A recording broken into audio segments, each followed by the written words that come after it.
Football season is upon us. We're at the beginning of a new season of exciting football. It's been exciting. Every Sunday. This week has been exciting games. It's, every Sunday. Mm-hmm. I'm looking on the sidelines. I'm seeing signs saying, even on the field. Even. Especially when you talking in racism. You talking about in racism? Yeah. Yes, in the end zone. Yeah. Yeah. So, well, you know what? It's actually I've actually watched some games and I looked for it and I didn't see it. So what does that say? Oh, so some arenas don't have it? Yeah.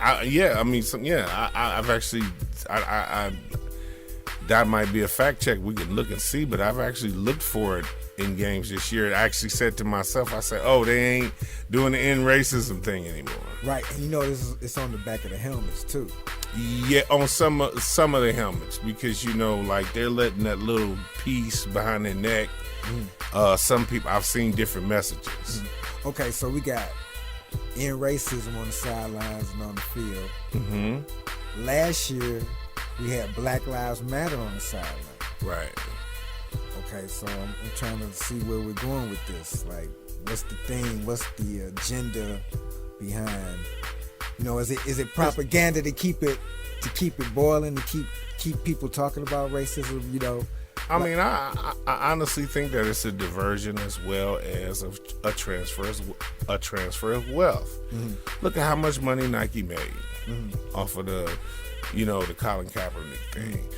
Let's take it one step even further. Has anyone even followed the money and looked at and actually seen how much more money the NFL started making after they made the decision to even recognize racism? Right. Now, okay, Black Lives Matter on the sideline, in racism on the side, try and promote some type of harmony, where when really it's a promotion of racism. You know what I'm saying? Yeah, that's the ultimate tool, hide in blind sight. Like I said, like you said, if you want to get down to the root of any problem, all you have to do is follow the money. Just think about it. You know what? If I was Colin Kaepernick, and we've had shows about this, and I've said this before. If Nike offered me more money than the NFL would ever offer me again, and I don't have to take no pain, I'm gonna take that check. Right. I ain't heard from him since. Right. Shh. Go sit down. Right. Take your little money. Look at the NFL. You ever watch the combine? The only time I watch the NFL combine is, when they get everybody from college together and run them through a series of tests and all this sort of type of shit, run them in the 40-yard dash, see how strong they are, interview them the whole weekend. The only time I've been interested in the combine is when there was a superstar competing. But if you really look at it, it's thousands of kids there. Right. Mainly black. If slavery existed the way that it did, let's say 200 years ago, when you was literally a black man or a black woman or a black child standing on a block and people are bidding on you like you a piece of fucking property. It's the football players that make it. They say 1% of college, what they say, 2%, 1 or 2% is phenomenally low. Make it to the professional level in professional football. We just talking about football. Mm-hmm. That 1%, that 2% that make it, what did they have to go through to get there? Right. What about even like that small percentage? How much money that small percentage generates for the corporations and the league? Billions. Right. Billions. Almost. You know what? You can't tell me with all of these new billion-dollar stadiums that's been built, some private, some by, more than willing people that voted on their cities. these billion-dollar buildings. You know, like the SoFi Stadium is a masterpiece. Oh yeah, that joint is ridiculous. The Las Vegas Stadium is a masterpiece. Right. When I fell in love with football, the Cleveland Browns Stadium didn't even have running water one motherfucking game we went to because it was so goddamn cold. Right. And they passed out free beer. And the tickets was $4 a wop. The NFL used to be a non-profit organization. It might still be. Right. Damn. But that's what I'm going back to. Like, all the billions of dollars. All the millions of dollars, right? Billions of dollars. Trillions. Created by a small percentage of black men. On the backs. Yeah. I mean, think about it. I mean, you know, in the South, I mean, I don't know the numbers, but I know from reading. You know, I don't keep facts, especially if they're depressing, in my dome. So don't, you know, you can fact check me, but sometimes I may say the wrong numbers. The reason why there was a civil war in America, the one that they teach us about, between the North and the South, is because of slavery. Slaves were worth more than gold. Right. We're talking even like almost in the upwards of 80 to 100% more valuable than gold. Damn. Black gold.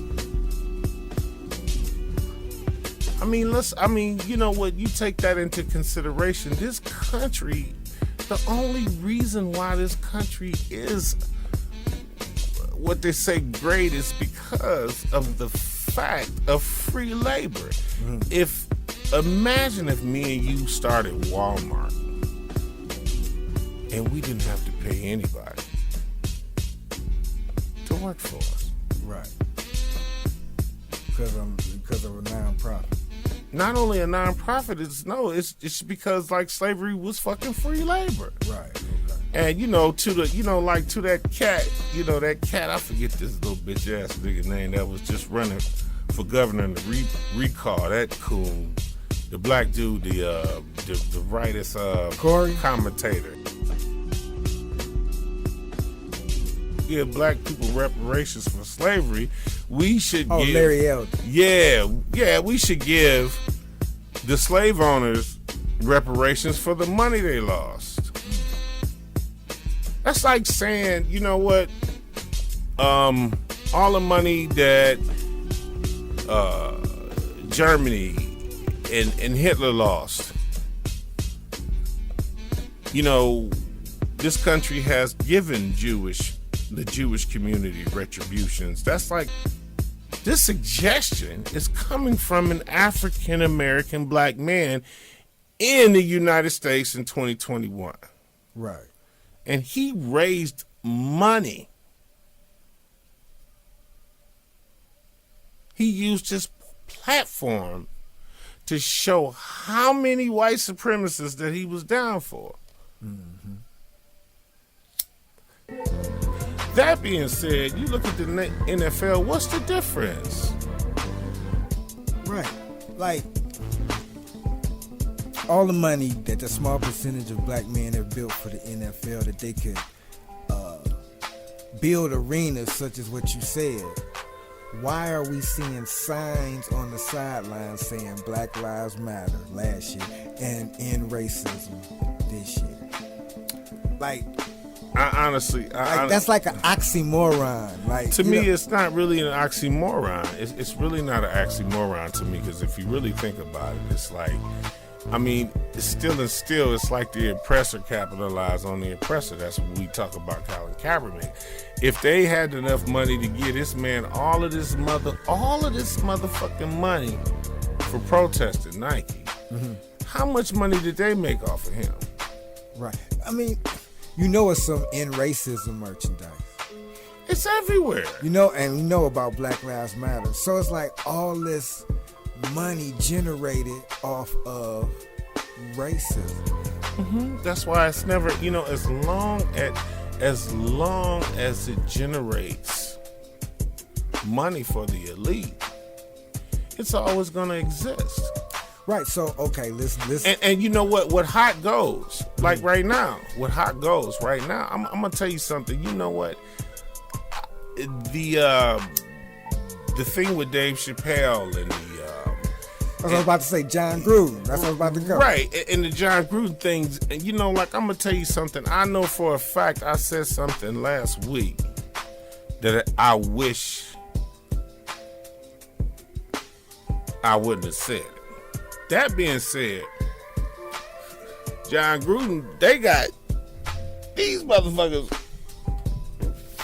They got damn near 7 years worth of this shit. Of these emails. 2011. Yeah. 7 years. No, shit. 11 years. 10 years. 11 years. It's 21. 11 years of these emails from an investigation. Now, I'm kind of conflicted on this whole situation. Number one, and I'm going to say this with all due respect, of course, I hate racism. I experience racism on a daily basis. That being said, I'm saying this not in the Kanye way shit, but my thing is this.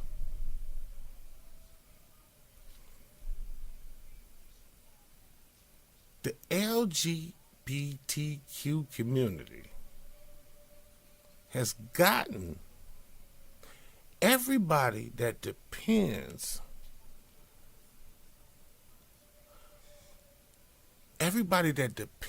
on the masses of ignorant people shook.